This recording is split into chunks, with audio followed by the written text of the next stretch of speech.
Hi, my name's Aisha and welcome to my channel.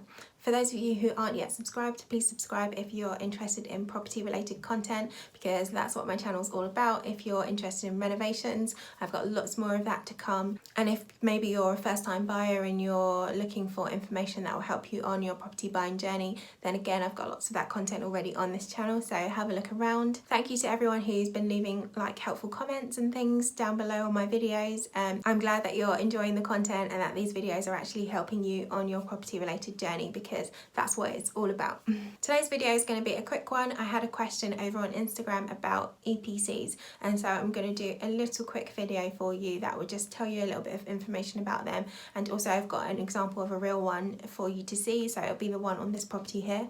And I thought if one person has a question on it, then others might too. So it's just me quickly going through it with you just to show you what it's all about and how it might help you. Also, I find that EPCs, when you're looking at property listings, they're not as obvious sometimes. Like, they have their own little section on the listing, and so if you don't click on that link, you won't see it, and so you won't really get that information. So every property that is sold needs an EPC, and every rental property as well also needs an EPC. A landlord is supposed to give that information to his tenants, and with renting, the EPC rating is supposed to be E or above. There are a few properties that are exempt from this, and so they don't fall under the regulations, but generally speaking, every property that is sold or is being rented currently needs to have an EPC on it. An EPC is an energy performance certificate, and it basically shows how energy efficient a building is. Properties are given a rating from A to G depending on how efficient they are. So the properties that are most efficient will be A, and the properties that are least efficient will be G. You generally find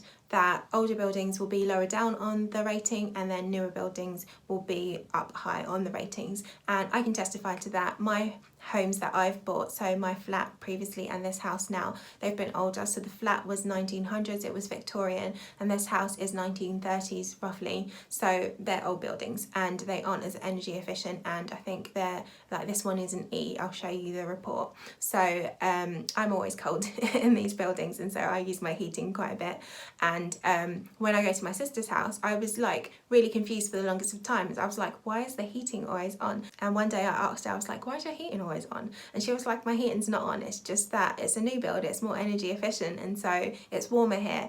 And so for those of you that are considering new builds, they are warmer because they're more energy efficient, so that might be a positive in terms of that. I don't think I put that in my previous video on new builds, so yeah, there's a positive for you. Okay, so when someone is selling a property, they need to get an energy assessor to come to their property and have a look around and give that property a rating. If you're in that position, it's worth noting that you don't necessarily have to go through the estate agents to do that. The fee will probably be a bit more if you go through the estate agent. You can sort of do a general search, as I always say, do your research properly, and you can probably save money, and you can on this as well. So they're not expensive anyway in terms of like property related costs, so they're about 120 is probably the most you'll pay on one, and usually it'll be much less than that, but you can save money by doing it independently and not using the estate agents for it. So that's something to note down if you're selling.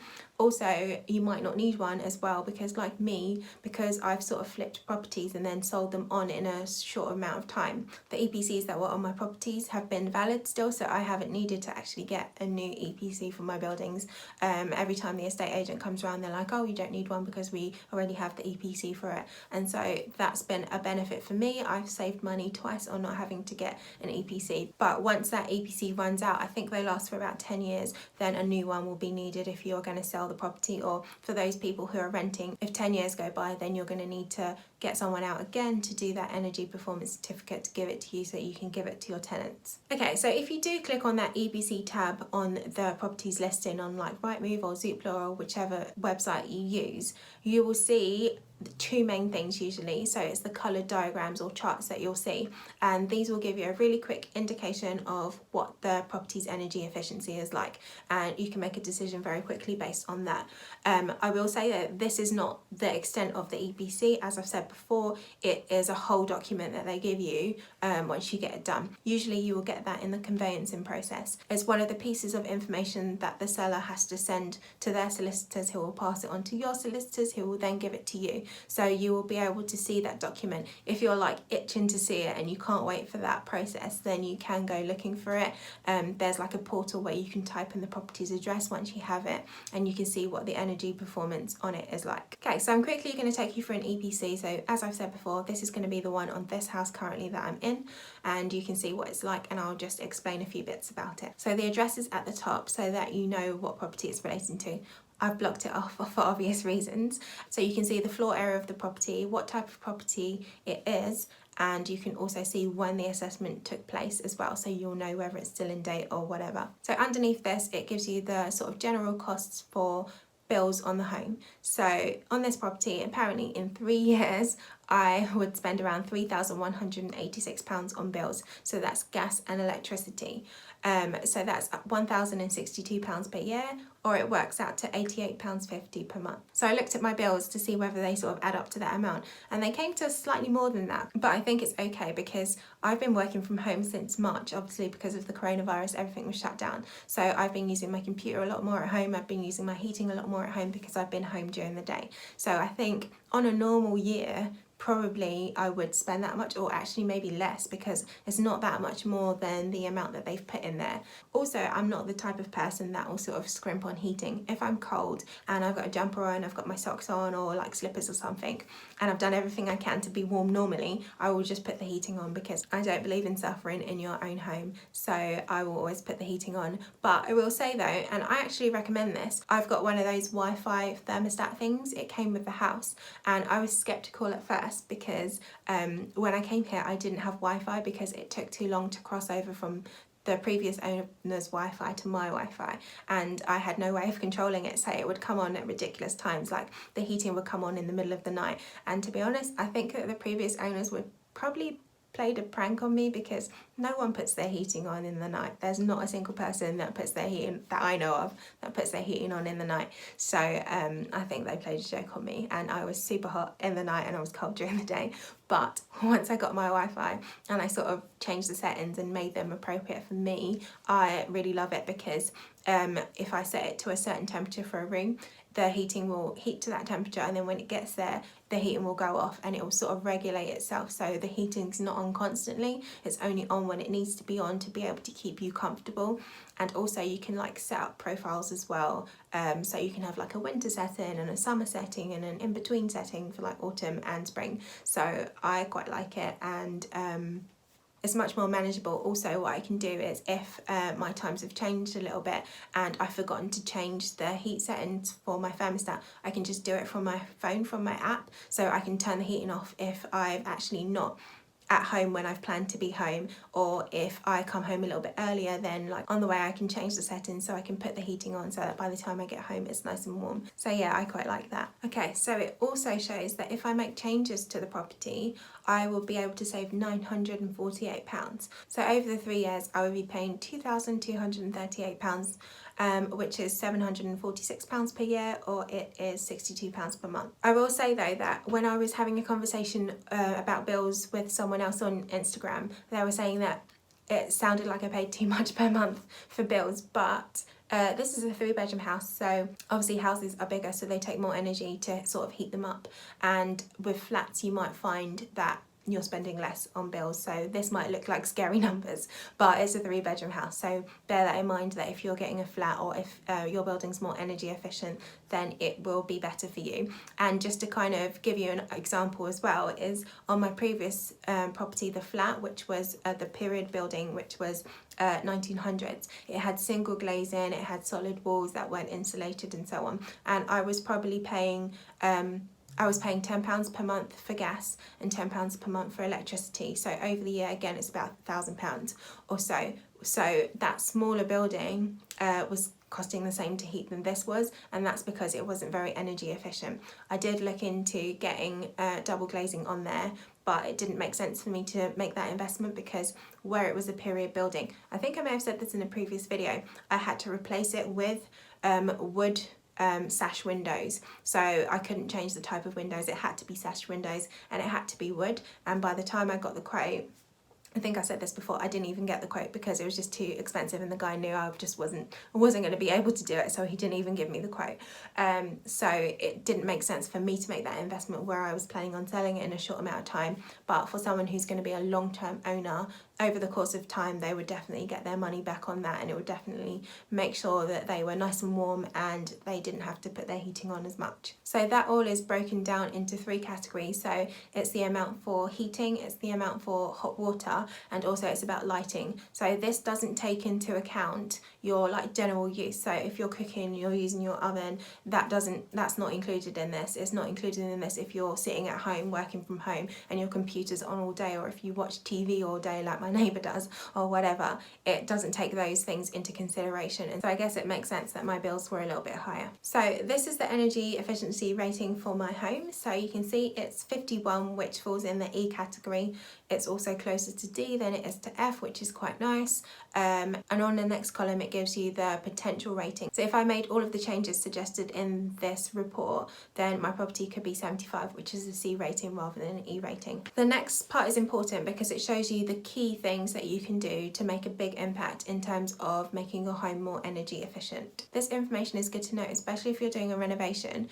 You can sort of incorporate these changes in with your renovation. So on this one it says I could put insulation in the flat roof which is above my bathroom. So when I was renovating my bathroom, again, I could have got the builders to put some insulation in to make sure it was more energy efficient. I didn't do that because it didn't make sense to be honest. I didn't even think about doing it when I was doing it, but I could have done.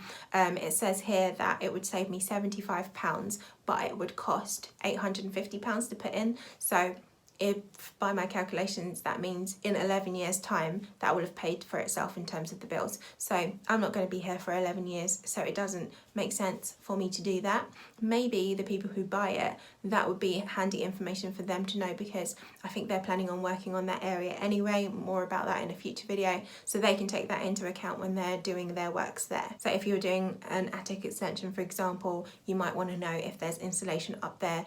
If not, you can include that in your budget for your renovation so that you can create a room that's going to be comfortable. The assessor also will give different parts of the building a rating out of 5. So the walls are 1 star, for example, because there's no insulation in them, they're just solid bricks. I'm not sure how useful this part is really, because a lot of it says assumed. So it's like if you're assuming that there's no insulation in the roof, then that means you didn't go up and check. There's a little bit of small print that says that, you know, it wasn't possible to go up there, and it's like, well, I can see the hatch right there, and I know also my surveyor went up there because I have a picture of what the attic looks like, so I know you can get up there. I haven't been up there myself because I don't like spiders, so I'm not going up there, but I know that you can get up there. So this was really lazy for that assessor to just be like, I'm assuming there's no insulation up there, and then just give it a worse rating, because for all you know, those homeowners might have just gone and kitted it out with new insulation, and it might be just like all properly done, but he's not taking that into account because he hasn't gone and seen it. So I think that's a lesson there, because if I was selling my house and I had to pay for my EPC, and I've already paid to do all this insulation and all this and that, I want to know that you're going to put that information in the report so that the EPC properly reflects the energy efficiency of the home, because there might be people that will look at that information and be like, I don't want anything that's D or below. So you never know what people are thinking. If you can put your property forward in the best light possible, then I think that's good. So yeah, there's a lot of assumptions in this. They've assumed things about the floors, about the insulation and so on. And so is it accurate? I don't know. Maybe this property is better than what it said it is. So if there are solar panels on the property, like my neighbour has solar panels and a couple of the other houses around here, because the sun literally shines all day, it's really nice. That's one of the things I like about this house. Then this will be added to the low and zero carbon part. So the next part is really helpful. It tells you about any grants that are available in terms of like solar energy, if you want to put solar panels on, or like green energy deals. So if there's grants or like financial help available for you to use to be able to make your home more energy efficient, they'll let you know about it, and it could be good. The last bit that's given at the bottom is about carbon emissions, so like how much carbon dioxide is given off from this property. When you're burning fuel, that means carbon dioxide emissions, it means it's bad for the environment. So again, you can see that this property is E, which is not terrible, it's not the best, but that rating of 47, if I were to make some of the changes in this document that they've suggested, then my heating would be on less, and that would mean less carbon emissions, and so that number would increase and I could probably get to C. So that's probably it on EPCs. I mean, I pay them a little bit of attention. I will check the EPC if it's a building that I'm interested in, just to see whether it's C, D, E, F, whatever.